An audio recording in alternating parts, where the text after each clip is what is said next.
ناظرین،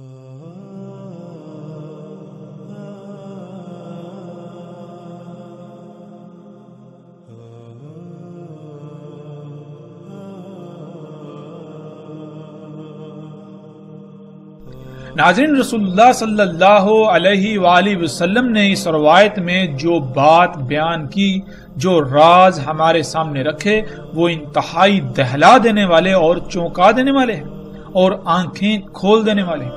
اس میں سب سے پہلی بات یہ کہ رسول اللہ صلی اللہ علیہ وآلہ وسلم نے کہا کہ پیدائشی اندھے کو ٹھیک کرے گا، یعنی اس سے آنکھیں دے گا، اندھوں کو آنکھیں دے گا، اور برس یعنی جزام یعنی جو جلدی بیماریاں ہوتی ہیں، جو جلد کی بیماریاں ہوتی ہیں، کوڑ وغیرہ، ایسے مریضوں کو ٹھیک کرے گا، اور حیات دے گا موت کو، یعنی جیسے اللہ سبحانہ و تعالی حیات دیتے ہیں موت کو۔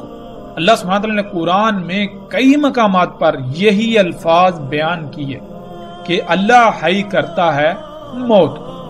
اور اللہ کیسے حی کرتا ہے موت کو؟ اللہ سبحانہ و تعالی قرآن میں بالکل واضح کرتے ہیں کہ اللہ سبحانہ و تعالی کہتے ہیں، اللہ سبحانہ و تعالی پانی کو نازل کرتا ہے، یعنی بارش برساتا ہے، اس بارش سے زمین حیات نکالتی ہے۔ پہلے وہ مردہ ہوتی ہے، یعنی وہ مواد، وہ میٹیریل جو فصلوں کی صورت میں، نباتات کی صورت میں وہ سامنے آیا، ایک وجود اختیار کیا، وہ میٹیریل، وہ مواد ذرات کی شکل میں پوری دنیا میں زمین کی گہرائیوں میں بکھرا پڑا ہوتا ہے۔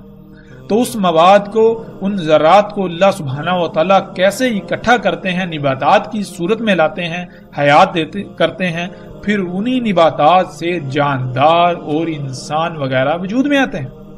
یہ ہے موت کو حیات کرنا۔ تو رسول اللہ صلی اللہ علیہ وآلہ وسلم نے کہا دجال موت کو حیات کرے گا، یعنی دجال بارشیں برسائے گا، ان بارشوں کی وجہ سے زمین اپنی پیداوار نکالے گی۔ دجال زمین کو امر کرے گا، حکم دے گا کہ اپنی پیداوار نکال، اپنی نباتات اگا، تو زمین اسی کے امر سے اپنی نباتات نکالے گی، پھر انہی نباتات سے طرح طرح کے جاندار وجود میں آئیں گے، انہی سے پھر انسان وجود میں آئیں گے۔ یہ ہے دجال کا موت کو حیات کرنا۔ اور یہ اس کا کیا ہے؟ یہ سارے کا سارا اس کی دعوت ہے انسانوں کے لیے کہ میں تمہارا رب ہوں، یعنی انسانوں کو یہ کہہ رہا ہے کہ تم نے اپنی تمام تر ضروریات کو پورا کرنے کے لیے مجھ پر ہی توکل کرنا ہے، مجھ پر ہی توکل کرو، مجھ پر ہی انحصار کرو۔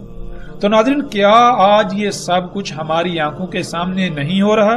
انہی مشینوں، انہی ایجادات کے ذریعے موت کو حیات میں تبدیل نہیں کیا جا رہا؟ زمین جو کہ پہلے مردہ ہوتی ہے، موت کی صورت میں ہوتی ہے، اس کو حیات میں تبدیل نہیں کیا جا رہا؟ صحراؤں کے صحرا سرسبز و شاداب کھیتوں میں تبدیل نہیں کیے جا رہے؟ انہی سبزیوں سے، انہی پھل فروٹ سے، انہی فصلوں سے کیا انسان اور باقی جاندار وجود میں نہیں آ رہے؟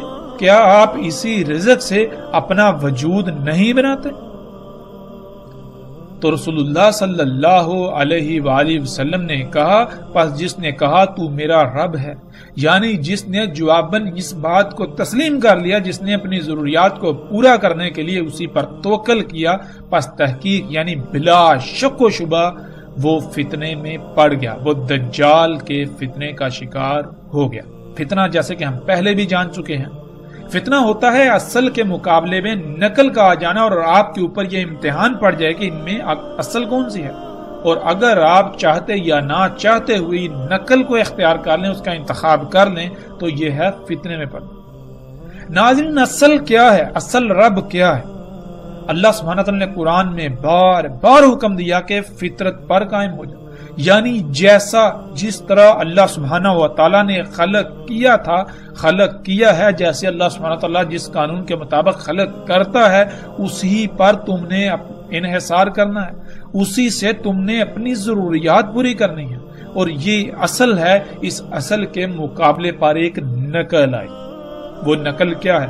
انسانوں کے اپنے ہی ہاتھوں سے خلق کردہ طرح طرح کی مخلوقات۔ ایک طرف اللہ اگاتا ہے، وہی فصل سال میں ایک بار ہوتی ہے، دوسری طرف انسان کی خلق کردہ فصل، ان مشینوں سے، ان ایجادات سے فصل جو خلق کی جاتی ہے وہ سارا سال ہوتی ہے۔ ایک طرف اللہ خلق کرتا ہے تو وہ ایک خاص موسم میں خلق کرتا ہے، تو دوسری طرف دجالی بیج، جینیٹیکلی موڈیفائڈ بیج، یہ دجال پوری دنیا میں ہر موسم میں خلق ہونے کی صلاحیت رکھتا ہے۔ یہ ہے اصل کے مقابلے میں نقل، یہ ہے فتنہ۔ اب انسانوں کے اوپر یہ امتحان ہے کہ وہ اصل کو اختیار کریں یا پھر نقل۔ تو یہ دجال، یہ نقل اتنی خوشنما ہے کہ اصل کے مقابلے پر یہ اصل کو بھی نقل ثابت کر رہی ہے۔ تو انسانوں کی اکثریت اسی دجل کا، اسی دھوکے کا شکار ہو چکی ہے۔ اور پھر رسول اللہ صلی اللہ علیہ وآلہ وسلم نے یہ کہا، جس نے کہا اللہ میرا رب ہے، یعنی جس نے اپنا توکل فطرت پر کیا، جس نے اپنی ضروریات فطرت سے پوری کی، جس نے اپنی ضروریات کو پورا کرنے کے لیے فطرت پر انحصار کیا، فطرت پر توکل کیا، اسی پر ڈٹ گیا، یہاں تک کہ اسی پر اس کی موت ہوئی، پس تحقیق کہ وہ بچا لیا گیا دجال کے فتنے سے، اور نہ ہی اس کے بعد اس پر کوئی فتنہ ہو۔ یعنی اس کے بعد بھی اس کو تمام تر فتنوں سے، جیسے کہ قبر کا فتنہ ہے، موت کا فتنہ ہے، پھر آخرت میں جس فتنے کا سامنا کرنا پڑے، ان تمام کے تمام فتنوں سے بلا شک و شبہ اس کو بچا لیا گیا، اور نہ عذاب ہوگا اس پر۔ عذاب ناظرین عربی میں کہتے ہیں سزا کو۔ اللہ سبحانہ وتعالی نے اس کائنات کو ایسے خلق کیا، ایک پیچیدہ ترین مشین کی طرح، اس میں توازن قائم کیا۔ اگر آپ اللہ سبحانہ وتعالی کی ہدایات، جو کہ خالق ہے، خالق کی ہدایات کے مطابق اپنے اعمال کریں گے تو وہ اعمال احسن ترین اعمال ہوں گے، وہ اصلاح کرنے والے اعمال ہوں گے، اور ان اعمال کے رد عمل آئیں گے۔ وہ رد عمل آپ کے لیے اللہ کی طرف سے انعام کہلائیں گے۔ اور اگر آپ خالق کی ہدایات کے خلاف عمل کرتے ہیں تو ان اعمال کے بھی رد عمل آئیں گے، لیکن وہ رد عمل انتہائی تباہ کن ہوں گے۔ تو وہ جو رد عمل ہوں گے وہ آپ کے لیے انعام کی بجائے عذاب، یعنی آپ کے اپنے ہی ہاتھوں سے کیے ہوئے اعمال کی وجہ سے ہلاکتوں کا سامنا، سزا کا سامنا کرنا پڑے گا۔ وہ ہلاکتیں، وہ رد عمل آپ کے لیے سزا کہلائیں۔ تو رسول اللہ صلی اللہ علیہ وآلہ وسلم نے کہا کہ ایسے شخص پر کوئی عذاب نہ ہوگا، یعنی کہ جب تک اس پر دجال کا فتنہ واضح نہیں تھا، وہ دجال کو اپنا رب بنائے ہوئے تھا، تو وہ بھی باقی انسانوں کی طرح انجانے میں فساد کر رہا تھا، ایسے عمال کر رہا تھا جس میں کائنات میں فساد ہو رہا تھا۔ تو جب اس کے اوپر دجال واضح ہو گیا، جب اس کے اوپر حقیقت کھل گئی، اس کے اوپر یہ فتنہ بالکل واضح ہو گیا کہ میں تو دجال کو رب بنا چکا ہوں، تو وہ بغیر کسی بہانے کے، بغیر کسی ہیلے حجت کے فوراً اللہ کی طرف پلٹا، فوراً اس نے اللہ سے رجوع کیا، فوراً وہ فطرت پر قائم ہوا، وہ اعمال کیے جس کا اللہ نے حکم دیا، یعنی دجال کی آگ کو اختیار کیا۔ تو اس پر جو پیچھے اس نے دجال کے فتنے کا شکار ہونے کی وجہ سے جو اعمال کیے تھے وہ سارے کے سارے بخش دیے جائیں گے، ان کا کوئی حساب کتاب، ان کے بارے میں کوئی پوچھ گچھ نہیں ہوگی۔ ناظرین، پھر آگے رسول اللہ صلی اللہ علیہ وآلہ وسلم نے کہا، پس دجال رہے گا زمین میں اس وقت تک جس وقت تک کہ اس کا رہنا اللہ کے قانون میں ہے، یعنی اللہ سبحانہ و تعالیٰ نے دجال کا زمین پر رہنا قانون میں کر دیا، اس کی مدت طے کر دی۔ تو جتنا اللہ کے قانون میں ہے اس وقت تک دجال زمین پر رہے گا۔ ناظرین، اب سوال یہ پیدا ہوتا ہے کہ اللہ سبحانہ و تعالیٰ نے قانون میں زمین پر دجال کا رہنا کتنا کیا؟ تو ساتھ ہی محمد رسول اللہ صلی اللہ علیہ وآلہ وسلم نے اس سوال کا بھی جواب دے دیا کہ آئیں گے عیسیٰ ابن مریم علیہ السلام مغرب سے پہلے، یعنی جب تک کہ عیسیٰ ابن مریم علیہ السلام نہیں آتے تب تک دجال زمین میں رہے گا، اور جب عیسیٰ ابن مریم علیہ السلام آ جائیں گے تو یہ دجال کے خاتمے کا وقت شروع ہو جائے گا۔ جب تک عیسیٰ ابن مریم علیہ السلام نہیں آتے تب تک دجال زمین میں رہے گا، اور عیسیٰ ابن مریم علیہ السلام کب آئیں گے اس کے بارے میں رسول اللہ صلی اللہ علیہ وآلہ وسلم نے کہا کہ مغرب سے پہلے۔ ناظرین، اس مغرب کا مطلب ہرگز یہ نہیں ہے کہ جسے آج ہم فجر، ظہر، عصر، مغرب اور عشاء کہتے ہیں، نہیں، بلکہ یہ امت محمد کو جو یوم دیا گیا، جو آگے جا کر ہمارے اوپر بالکل واضح ہو جائے گا کہ اللہ سبحانہ وتعالی نے ہر امت کے لیے ایک ایک یوم کا تعین کیا تھا، ایک یوم کی مقدار 1000 سال۔ تو امت محمد کو جو یوم ملا اس کی مدت بھی 1000 سال تھی، لیکن پچھلی امتوں کا چھوڑا ہوا 500 سال بھی اس امت کو ملے۔ یوں اس امت کا مجموعی طور پر جو یوم بنا اس کی مدت بنتی ہے 1500 سال۔ ناظرین، یہ یوم امت کا یوم، پوری امت کے یوم کی بات ہو رہی ہے، نہ کہ کسی ایک فرد واحد کے یوم کی۔ فرد واحد کا یوم الگ ہے، امت کا یوم الگ ہے۔ اس پوری امت کا یوم بنتا ہے 1500 سال کا۔ تو اس 1500 سال کو اگر آپ 5 پر تقسیم کریں تو اس میں آپ کو 5 اوقات سامنے آئیں گے۔ ان میں سب سے پہلا وقت جو ہوگا وہ مغرب ہوگا، جو کہ آپ جانتے ہیں کہ اسلام میں دن کی ابتدا ہوتی ہے، یوم کی ابتدا ہوتی ہے مغرب سے، سورج کے غروب ہو جانے سے۔ سورج کا غروب ہو جانا یوم کا آخر ہوتا ہے، یوم کا اختتام ہوتا ہے۔ مغرب پہلا وقت، عشاء دوسرا وقت، فجر تیسرا وقت، ظہر چوتھا وقت اور عصر اس یوم کا 5واں اور آخری وقت ہے۔ تو عیسیٰ ابن مریم علیہ السلام عصر کے وقت آخر میں، جبکہ عصر کا وقت بھی ختم ہونے والا ہوگا، اس وقت آئیں گے گویا کہ اب مغرب ہونے ہی والی ہے، یعنی کہ یوم کا بالکل خاتمہ ہونے والا ہے۔ اس وقت عیسیٰ ابن مریم علیہ السلام آئیں گے۔ اور پھر رسول اللہ صلی اللہ علیہ وآلہ وسلم نے کہا کہ عیسیٰ ابن مریم علیہ السلام تصدیق کریں گے محمد علیہ السلام کے ساتھ، یعنی عیسیٰ ابن مریم علیہ السلام محمد رسول اللہ صلی اللہ علیہ وآلہ وسلم کی ہی تمام کی تمام باتوں کی تصدیق کریں گے، انہی ہی کی باتوں کے ساتھ، کہ جس کو آج تم اپنے لیے مسیحا سمجھتے ہو، یہ مسیحا نہیں ہے، یہ دجال ہے۔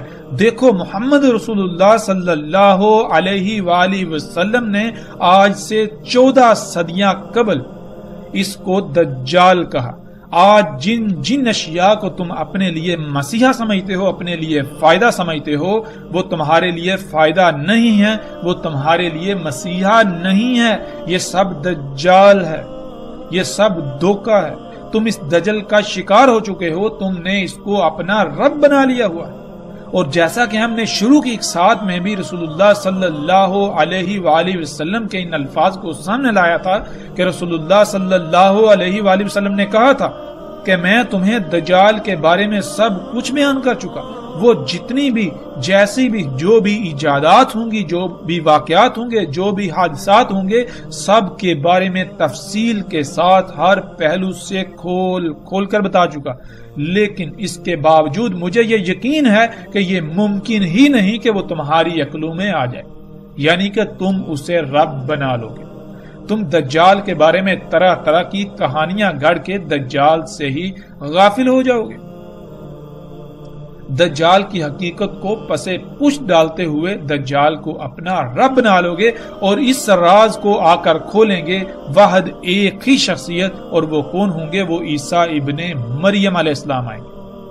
اور پھر رسول اللہ صلی اللہ علیہ وآلہ وسلم نے کہا کہ عیسیٰ ابن مریم علیہ السلام ہی ان کی ملت پر ہوں گے، یعنی رسول اللہ صلی اللہ علیہ وآلہ وسلم نے یہ بالکل واضح کر دیا کہ اس وقت دنیا میں واحد عیسیٰ ابن مریم علیہ السلام وہ شخصیت ہوں گے جو محمد علیہ السلام کی ملت پر ہوں گے، جو ابراہیم علیہ السلام کی ملت پر ہوں گے۔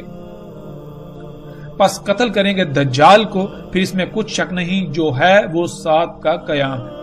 یعنی رسول اللہ صلی اللہ علیہ وسلم نے پھر یہ بتایا کہ عیسیٰ ابن مریم علیہ السلام دجال کو قتل کریں گے۔ دجال کو قتل کرنا کیا ہے، آگے جا کر تفصیل کے ساتھ اس موضوع پر بات ہوگی آئندہ ایک ساتھ۔ لیکن جو آگے ہے وہ یہ ہے کہ رسول اللہ صلی اللہ علیہ وآلہ وسلم نے کہا کہ جب عیسیٰ ابن مریم علیہ السلام آ کر دجال کو قتل کر دیں گے تو اس کے بعد صرف ایک ہی شے باقی رہ جائے گی، وہ کیا ہے؟ وہ ہے سات کا قیام، یعنی دنیا میں انسانوں کا خاتمہ۔ ایک آخری عظیم زلزلہ آئے گا جو زلزلہ پوری دنیا کے تمام انسانوں کو اپنی لپیٹ میں لے لے گا۔ دنیا میں کوئی ایک انسان بھی نہیں بچے گا کہ جو اس زلزلے کی لپیٹ میں نہ آئے اور ہلاکت کا شکار نہ ہو۔ ناظرین، ویسے تو ہم عیسیٰ ابن مریم علیہ السلام پر جو اس امت میں آئیں گے تفصیل کے ساتھ آگے آئندہ ایک ساتھ میں اسی موضوع کے تحت بات کریں گے اور ہر لحاظ سے بات کریں گے، ایک ایک پہلو کو کھول کر بیان کریں گے۔ دجال کا قتل ہونا کیا ہے، عربی کا لفظ قتل ہے، قتل کا معنی کیا ہے، ہم اس کے اوپر تفصیل سے بات کریں گے۔ قتل کے معنی عموماً کسی کی جان لے لیے کے کر دیے جاتے ہیں، جو کہ بالکل غلط معنی ہے۔ قتال عربی میں کہتے ہیں لڑائی کرنے کو۔ اب لڑائی زبان سے بھی ہوتی ہے، الفاظ سے بھی ہوتی ہے، لڑائی ہتھیاروں سے بھی ہوتی ہے، لڑائی ہر محاذ پر ہوتی ہے، لڑائی نظریات کی بھی ہوتی ہے۔ تو کس لڑائی سے آپ کسی کو شکست دیتے ہیں وہ شکست عربی میں قتل کہلاتی ہے۔ اگر آپ جسمانی طور پر کسی شخص کے ساتھ یا کچھ شخصیات کے ساتھ لڑائی کرتے ہیں تو اس میں یقینی طور پر جس کی شکست ہوگی اس کو ہم عربی میں قتل کہیں گے، یعنی اس کی جان چلی جائے گی۔ اسی طرح اگر آپ کسی نظریے کے خلاف قتال کرتے ہیں یعنی لڑائی کرتے ہیں، عربی میں قتال لڑائی کو کہا جاتا ہے، نہ کہ گردنے مارنے کو۔ قتال کہتے ہیں لڑنے کو۔ اب اگر آپ کسی سے نظریات کے خلاف لڑتے ہیں، اگر آپ کی جنگ نظریات و عقائد کے خلاف ہے، اگر آپ کی جنگ کسی اور موضوع پر ہے، کسی اور لحاظ سے ہے، تو اسی لحاظ سے جو آپ لڑائی کریں گے وہ عربی میں قتال، اور جو سامنے والے کو یا دشمن کو جو شکست ہوگی وہ قتل کہلاتا ہے۔ لیکن اس پر تفصیل کے ساتھ ہر پہلو سے جو بات ہوگی وہ آئندہ آنے والی ایک ساتھ میں۔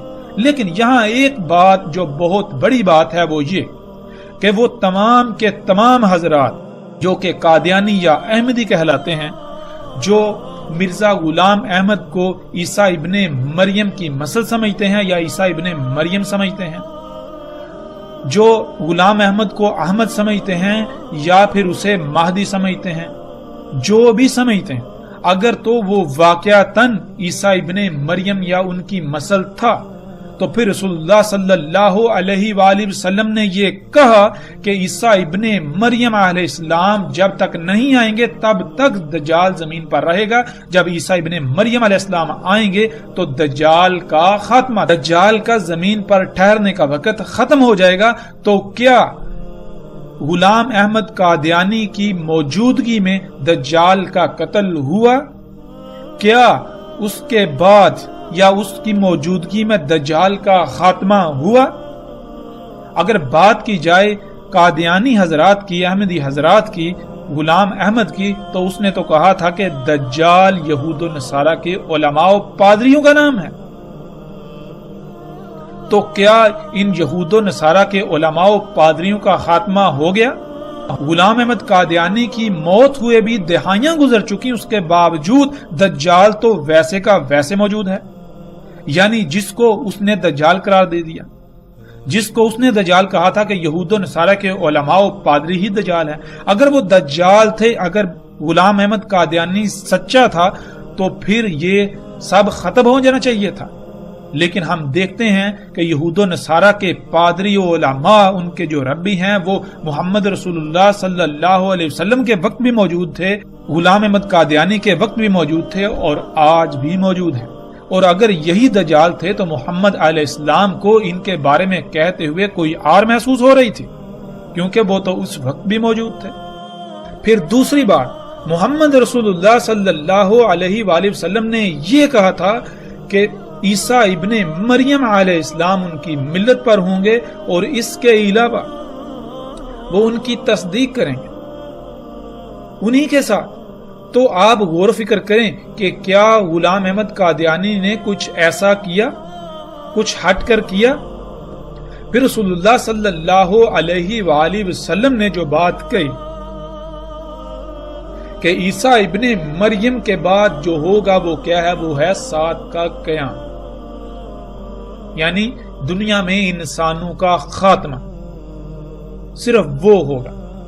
تو اب ہم ناظرین جب غور و فکر کریں، دیکھیں تو غلام احمد قادیانی کے وفات کے بعد، اس کی موت کے بعد، اس کی موت کو دہائیاں گزر چکی، اس کے موت کے بعد بھی بڑے بڑے عوامل وقوع پذیر ہو رہے ہیں۔ اگر غلام احمد قادیانی سچا تھا تو اس کی موت کے بعد جو جو عوامل وقوع پذیر آج ہو رہے ہیں وہ ان کے بارے میں بتا کر جاتا، جیسے محمد علیہ السلام نے ایک ایک بات کو تفصیل کے ساتھ بیان کیا۔ اور اگر وہ سچا تھا تو اب تک تو سات کا قیام بھی ہو جانا چاہیے تھا، لیکن کیا ہے کہ ابھی تک تو سات کا قیام بھی نہیں ہوا۔ پھر اس کے علاوہ قرآن میں الواقعہ کا ذکر ہے، قرآن میں آسمان کے پھٹ جانے کا ذکر ہے، قرآن میں الحاقہ کا ذکر ہے، قرآن میں القاریہ کا ذکر ہے، قرآن میں اور بہت سارے بڑے بڑے واقعات کا ذکر ہے، لیکن کیا ہے کہ غلام احمد قادیانی نے کسی ایک موضوع پر بھی لب کشائی نہیں کی، انسانیت کی رہنمائی نہیں کی کہ الحاقہ کیا ہے، القاریہ کیا ہے، الواقعہ کیا ہے۔ کسی بھی موضوع پر غلام احمد قادیانی کے کوئی الفاظ نہیں ملتے، اگر ملتے ہیں تو ان کا حقیقت کے ساتھ دور دور تک کوئی تعلق نہیں۔ اور جیسے جیسے ہم آگے بڑھیں گے تو انشاءاللہ اللہ کے فضل سے ناظرین ہم ایک ایک پہلو کو ہر لحاظ سے کھول کھول کر بیان کریں گے۔ قادیانی اس سمیت ہمارا کسی سے کوئی مقابلہ نہیں ہے، لیکن ہم یہ ضرور کہیں گے کہ اگر کوئی اپنے آپ کو سچا کہتا ہے تو اس کو اپنے آپ کو سچا ثابت کرنا پڑے گا۔ اگر وہ چاہتا ہے، اگر وہ یہ کہتا ہے کہ وہ سچا ہے، تو ہم اس کو دعوت دیتے ہیں کہ دنیا کے کسی بھی پلیٹ فارم پر آ جائیں، قرآن سے، ہم اللہ کی کتاب سے، ہم اللہ کے قوانین سے، ہر لحاظ سے اس کو باطل ثابت کریں گے۔ اگر وہ حق پر ہوا تو ہم اس کے حق پر ہونے کی گواہی دیں گے، لیکن اگر ہم نے اسے باطل ثابت کر دیا، اللہ کی کتاب نے، اللہ کی اس کائنات نے، اللہ کے قوانین نے اس کو باطل ثابت کر دیا، تو کیا وہ حق پر ایمان لائیں گے؟ یہ ہمارا چیلنج ہے۔ اور الحمدللہ ہم کسی قسم کے کسی فتوے پر یقین نہیں رکھتے، کسی قسم کے ایسے جھگڑے پر یقین نہیں رکھتے کہ جو منافقین کی علامت ہو۔ ہم اگر یقین رکھتے ہیں تو وہ رکھتے ہیں عمل پر، ہم اگر یقین رکھتے ہیں تو ہم یقین رکھتے ہیں دلائل پر، ہم اگر یقین رکھتے ہیں تو ہم یقین رکھتے ہیں علم پر۔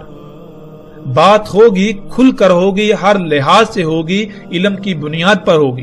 ہم سے آپ چاہے لاکھ سوال کریں، کروڑ سوال کریں، ہم کسی سوال کو گھمائیں گے نہیں، کسی سوال کو پھیریں گے نہیں، ہم کسی سوال پر کسی قسم کی محاذ آرائی نہیں کریں گے۔ ہم انتہائی اطمینان اور تسلی سے آپ کی بات سنیں گے، اور انتہائی اطمینان اور تسلی سے ہر لحاظ سے اپنے ہوش و حواس پر قابو رکھتے ہوئے، ہر لحاظ سے اللہ کی سنت کو اپناتے ہوئے، اللہ کا رنگ اختیار کرتے ہوئے جواب دیں گے۔ تو اس میدان میں الحمدللہ ہر خاص و عام کو ہماری طرف سے دعوت ہے کہ وہ میدان میں آئیں۔ اگر وہ اپنے دعوے میں سچے ہیں تو وہ آ کر ہمارے سوالات کے جوابات دیں۔ ناظرین جیسے جیسے ہم آگے بڑھیں گے، آئندہ ایک ساتھ میں ہم اس موضوع پر ہر لحاظ سے بات کریں گے، لیکن جب اس موضوع کا وقت آئے گا اب ہم پلٹتے ہیں واپس اپنے اسی موضوع کی طرف جس پر ہم بات کر رہے ہیں۔ تو ناظرین اپنے ارد گرد غور و فکر کریں اور دیکھیں کہ کیا دجال کی وجہ سے آج یہ ممکن نہیں ہو گیا کہ جن لوگوں کی آنکھیں نہیں، آنکھیں ضائع ہو جاتی ہیں تو ان کو آنکھیں لگائی جا رہی ہیں، آنکھیں ٹرانسپلانٹ کی جاتی ہیں۔ ٹرانسپلانٹ تو دور کی بات ہے، بلکہ مصنوعی آنکھیں بھی تیار کر کے وہ لگائی جا رہی ہیں۔ اسی طرح یہاں تک کہ دل تک مصنوعی بنا کر وہ لگائے جا رہے ہیں۔ اور جذام کے مریض، ان کی بھی ہر لحاظ سے ٹریٹمنٹ کی جا رہی ہے، ان کا بھی علاج کیا جا رہا ہے، یہاں تک کہ آپ کا پورا چہرہ تبدیل کر دیا جاتا ہے، آپ کی پوری کھال بدل دی جاتی ہے۔ یہ سب کچھ آج آپ اپنی آنکھوں سے ہوتا ہوا دیکھ رہے ہیں۔ اس طرح ناظرین دجال کا موت کو حیات کر، دجال موت کو حیات کرے گا۔ ناظرین اس بارے میں ایک بہت بڑی غلط فہمی پھیلا دی جا چکی ہے جو کہ لوگوں میں عام ہے۔ وہ یہ کہ وفات شدہ انسانوں کو جو کہ مر کر گڑوں میں دفن ہیں ان کو زندہ کرے گا، یعنی ان میں روح کو پلٹائے گا۔ یہ بات بالکل غلط اور بے بنیاد ہے، اس کا ذخیرہ احادیث میں کہیں بھی ذکر نہیں ملتا۔ احادیث میں جو الفاظ آئے ہیں وہ یہ ہیں یحیی الموت، جس کے معنی ہے موت کو حیات کرنا۔ قرآن میں اللہ سبحانہ و تعالیٰ نے کئی مقامات پر یہی الفاظ اپنی طرف منسوب کر کے بیان کیے کہ اللہ حیا کرتا ہے موت کو، بالکل یہی الفاظ۔ اور نہ صرف اللہ سبحانہ و تعالیٰ نے کئی مقامات پر یہ ذکر کیا بلکہ اس کی باقاعدہ وضاحت بھی کر دی کہ اللہ کیسے موت کو حیات کرتا ہے۔ اللہ سبحانہ و تعالیٰ نے تمام مخلوقات کی پہلے موت خلق کی۔ موت کہتے ہیں چھوٹے چھوٹے ذرات کی شکل میں اس مواد کو جس مواد سے شے وجود میں لائی جاتی ہے۔ اور اللہ سبحانہ و تعالیٰ نے انسانوں کو بھی کہا کہ پہلے تم اموات تھے، پھر تمہیں حیات کیا، پھر اموات ہو جاؤ گے، اس کے بعد پھر زمین سے نکال کھڑا کیا جائے گا۔ اور اللہ سبحانہ و تعالیٰ نے بہت ہی تفصیل سے بتا دیا کہ اللہ کیسے موت کو حیات کرتا ہے۔ اللہ سبحانہ و تعالیٰ نے قرآن کے کئی مقامات پر کہا کہ اللہ آسمان سے پانی برساتا ہے، اس پانی سے زمین سے نباتات اگتی ہیں، یعنی مردہ زمین کو حیات ملتی ہے، پھر ان نباتات سے انسانوں سمیت مختلف جاندار مخلوقات وجود میں آتی ہیں۔ ناظرین، پچھلی ایک ساتھ میں اس کی مکمل تفصیل گزر چکی۔ بالکل اسی طرح دجال بھی موت کو حیات کرے گا، یعنی وہ بارشیں برسا کر نباتات اگائے گا، وہ طرح طرح کی اشیاء سے، ادویات سے، کیمیکل سے، کھادوں سے، زمین سے نباتات اگائے گا۔ ان نباتات سے مخلوقات وجود میں آئیں گی، انہی سے انسان بھی وجود میں آئیں گے۔ اور یہ آج سب کچھ ہماری آنکھوں کے سامنے ہو رہا ہے، اور یہ سب کچھ اسی ٹیکنالوجی سے، انہی ایجادات سے ممکن ہوا جن ایجادات کو انسان اپنے لیے مسیحا یعنی فائدہ مند سمجھتا ہے، اپنے لیے سہولتیں اور آسائشیں اور آسانیاں سمجھتا ہے۔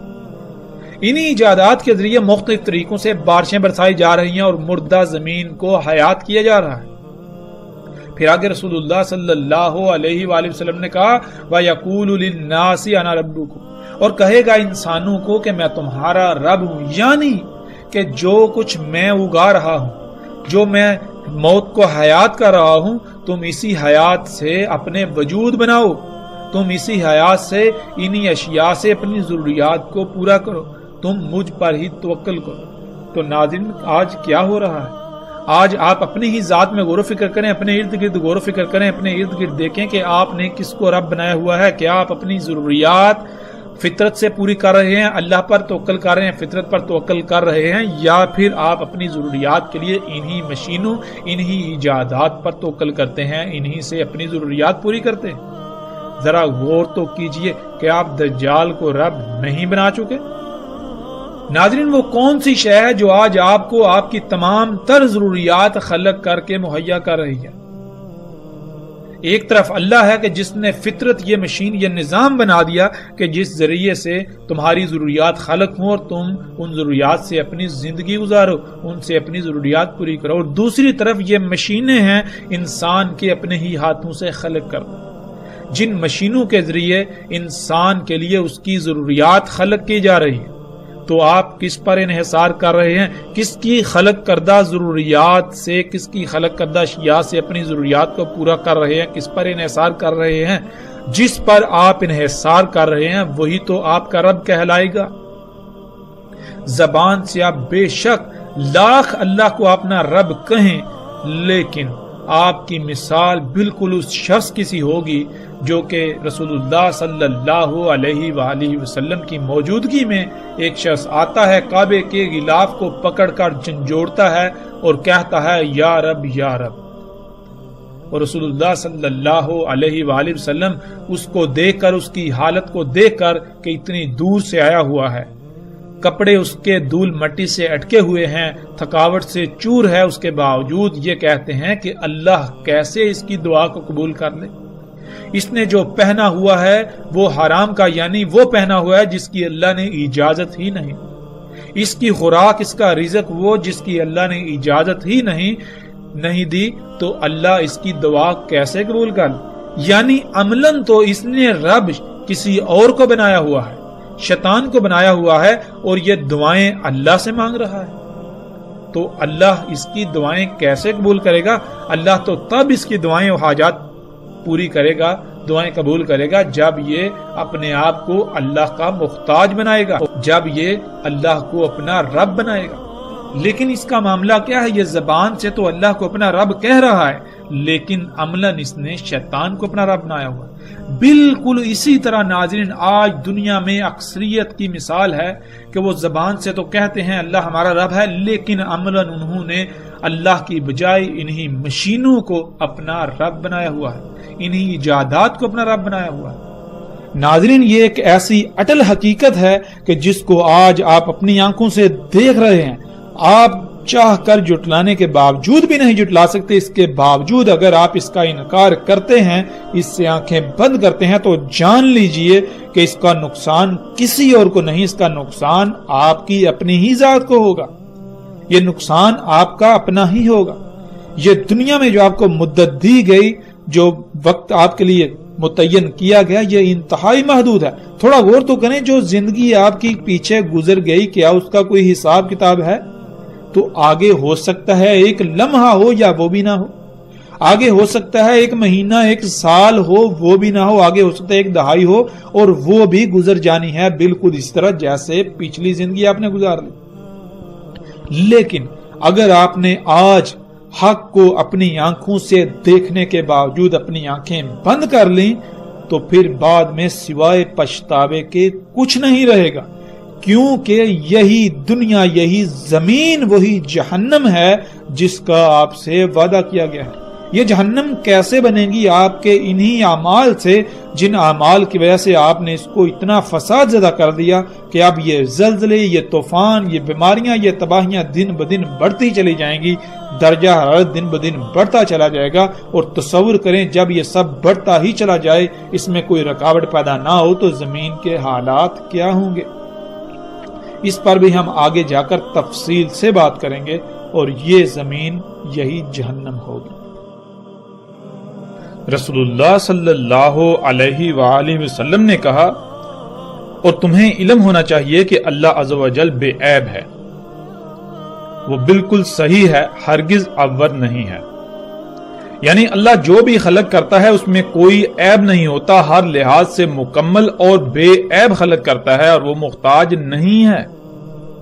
اور اس میں کچھ شک نہیں کہ دجال عور ہوگا، یعنی ہر وہ شے جو عیب دار ہوگی، جس میں عیوب ہوں گے، جو نامکمل ہوگی، وہ دجال ہوگا۔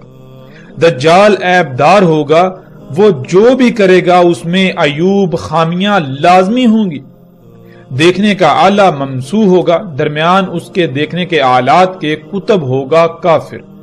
پہچان لے گا اسے ہر مومن، خواہ وہ لکھنا جانتا ہو یا نہ جانتا ہو۔ ناظرین اس روایت میں جو الفاظ استعمال ہوئے ہیں، ان الفاظ کا جاننا بہت ضروری ہے، کیونکہ جب تک ہم ان الفاظ کو نہیں سمجھیں گے، نہیں جانیں گے، تب تک ہم اس روایت کو نہیں سمجھ سکیں گے، تب تک ہم اس روایت میں رسول اللہ صلی اللہ علیہ وآلہ وسلم نے ہماری کیا رہنمائی کی، ہم اسے نہیں جان سکیں گے۔ اس روایت کے بارے میں ایک بہت بڑی غلط فہمی عام کر دی گئی، لوگوں میں پھیلا دی گئی، جو ہر خاص و عام کی زبان پر ہے، زبان زد عام ہے، وہ یہ کہ اس روایت کا جو ترجمہ کیا جاتا ہے وہ یہ کیا جاتا ہے کہ جان لو اللہ عز و جل صحیح ہے، وہ کانا نہیں ہے، وہ ایک آنکھ والا نہیں ہے، اور دجال جو ہے وہ ایک آنکھ والا ہوگا۔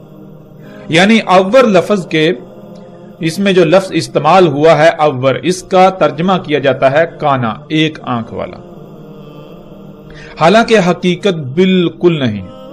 پیچھے ہم کئی مقامات پر یہ بات واضح کر چکے کہ عربی دنیا کی واحد ایسی زبان ہے جس کا ترجمہ کرنا ناممکن ہے۔ دنیا میں کوئی بھی ایسی زبان نہیں ہے جس کو عربی کے متبادل کے طور پر پیش کیا جا سکے۔ جب ایسی کوئی زبان موجود ہی نہیں ہے، ایسی کوئی زبان اپنا وجود رکھتی ہی نہیں ہے، تو یہ کیسے ممکن ہے کہ عربی کا ترجمہ کیا جا سکے؟ ترجمہ تو کہتے ہیں ایک زبان کا کسی دوسری زبان میں متبادل کو۔ جب متبادل موجود ہی نہیں تو ترجمہ کیسے کیا جا سکتا ہے؟ لیکن ناظرین اب ہم آتے ہیں واپس اپنے موضوع کی طرف، وہ یہ کہ اس روایت کا جو آج تک ترجمہ کیا جاتا رہا، جو لوگوں میں بات پھیلا دی گئی، جو عام کر دی گئی، جو ہر شخص کی زبان پر ہے، جس کی وجہ سے اکثریت نے گمراہی کا سودا کیا، دجال کو پہچاننے سے قاصر رہے، حق سے دور رہے، وہ یہ کہ اس کا ترجمہ کیا جاتا ہے کہ اللہ کانا نہیں ہے، اللہ ایک آنکھ والا نہیں ہے، دجال کانا ہوگا، ایک آنکھ والا ہوگا۔ تو ناظرین، کیا اس کا مطلب یہ ہے کہ اللہ کی دو آنکھیں ہیں، بالکل اسی طرح جیسے انسان کی دو آنکھیں ہوتی ہیں؟ ناظرین، سب سے پہلا سوال تو یہاں پیدا ہوتا ہے کہ کیا ہم اللہ سبحانہ و تعالیٰ کو اس دنیا کی زندگی میں، اس دنیا میں دیکھ سکتے ہیں؟ جب ہم اللہ کو اس دنیا میں دیکھ ہی نہیں سکتے تو پھر یہ کیسے ہم کہہ سکتے ہیں کہ اللہ کی دو آنکھیں ہیں یا اللہ ایک آنکھ والا نہیں ہوگا؟ جب ہم اللہ کو دیکھ ہی نہیں سکتے، اس دنیا میں اللہ کو دیکھ ہی نہیں سکتے، اللہ اس دنیا میں ہمارے سامنے آ ہی نہیں سکتا، ہمارا دماغ اس کا احاطہ ہی نہیں کر سکتا، ہمارا دماغ اس کا تصور بھی نہیں کر سکتا، تو پھر کوئی بھی ہو، اس کی ایک آنکھ تو کیا دو بھی ہوں، بے شک چار آنکھیں ہوں، جتنی بھی ہوں، وہ اللہ کیسے ہو سکتا ہے؟ تو پھر یہ کہنا کہ تمہارا رب جو ہے وہ دو آنکھوں والا ہے اور دجال ایک آنکھ والا ہوگا، یہ بات بالکل بے معنی، بے وقت ہو جاتی ہے۔ جب ہم اس دنیا میں اللہ کو دیکھ ہی نہیں سکتے تو کوئی بھی آ جائے جیسا جی چاہے آ جائے، وہ اللہ نہیں ہو سکتا۔ تو پھر یہ کہنا کہ اللہ دو آنکھوں والا ہے، اللہ ایک آنکھ والا نہیں اور دجال ایک آنکھ والا ہوگا، یہ بات بالکل بے معنی، انتہائی بے وقوفانہ اور انتہائی جاہلانہ ہے۔ ناظرین، اصل بات کیا ہے اور حقیقت کیا ہے؟ حقیقت یہ ہے کہ اس روایت میں جو لفظ استعمال ہوا وہ لفظ ہے عور، اور عور کہتے ہیں کسی بھی شے کا ایک ہی پہلو دیکھ پانا۔ اللہ سبحانہ و تعالیٰ نے قرآن میں واضح یہ کہا کہ اللہ سبحانہ و تعالیٰ نے ہر شے کا اس سے جوڑا خلق کیا، ہر شے کے دو پہلو ہیں۔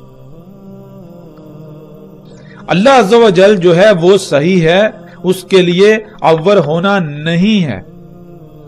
مطلب کیا ہے کہ اللہ سبحانہ و تعالیٰ جو کچھ بھی خلق کرتا ہے وہ دونوں پہلوؤں سے مکمل خلق کرتا ہے، وہ جو کچھ بھی خلق کرتا ہے وہ بے عیب خلق کرتا ہے، اس کی ہر شے میں حمد ہی حمد ہوتی ہے، لیکن دجال عور ہوگا، یعنی وہ سب کا سب دجال ہوگا جو ایک پہلو سے تو مکمل نظر آئے گا لیکن دوسرے پہلو سے نامکمل ہوگا، یعنی جس میں سائیڈ ایفیکٹس ہوں گے۔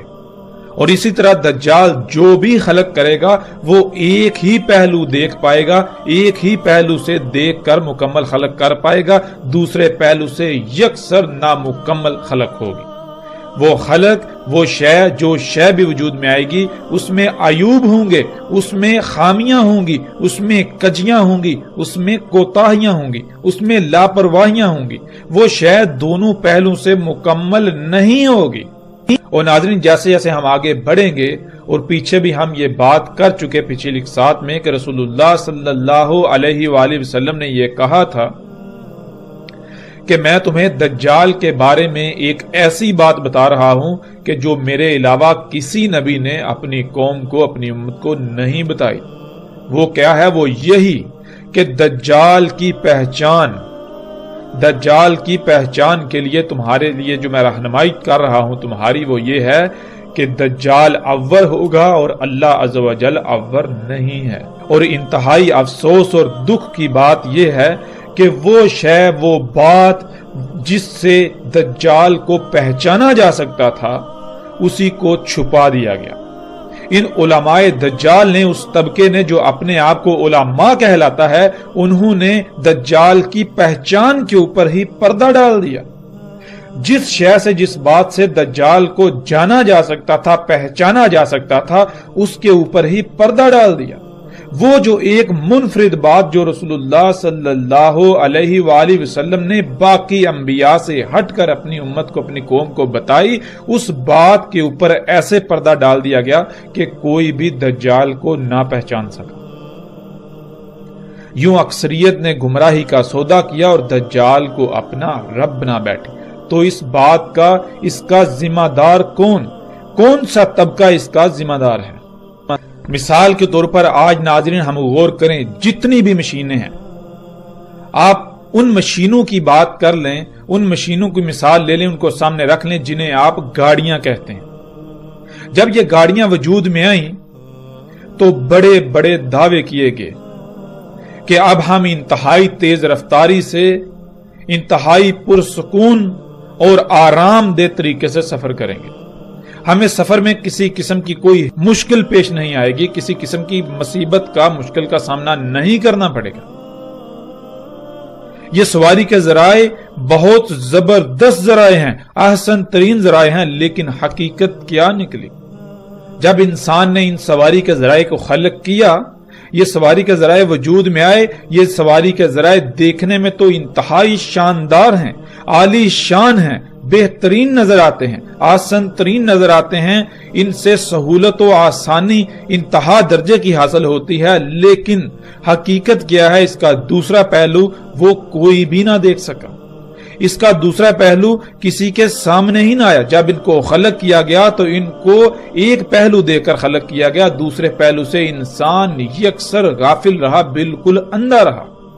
اور دوسرا پہلو کیا ہے؟ وہ آج سامنے آیا جب انہی سواری کے ذرائع سے خارج ہونے والی طرح طرح کی زہریلی گیسوں، جنہیں ہم دھواں کہتے ہیں، اس نے پوری دنیا کی فضا کو اپنی لپیٹ میں لے لیا۔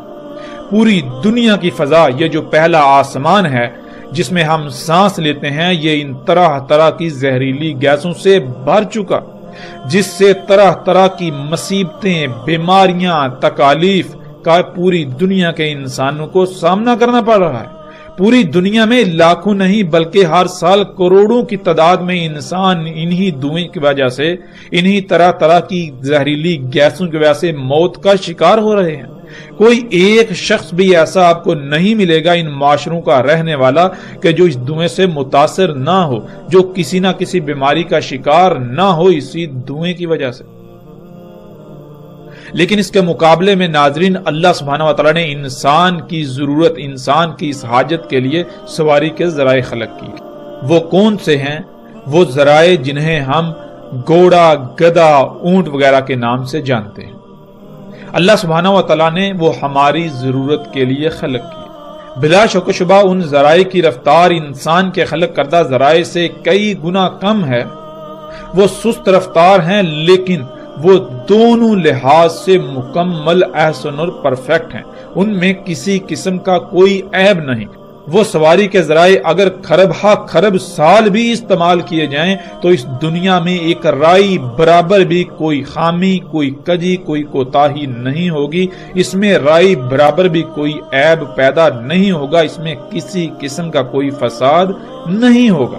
لیکن انسان نے جو سواری کے ذرائع خلق کیے، ایک صدی سے تھوڑا ہی عرصہ اوپر ہوا ہے کہ پوری دنیا کا نظام درہم برہم کر دیا۔ تمام کی تمام مخلوقات کو طرح طرح کے مصائب و تکالیف کا سامنا کرنا پڑ رہا ہے انہی سواری کے ذرائع کی وجہ سے۔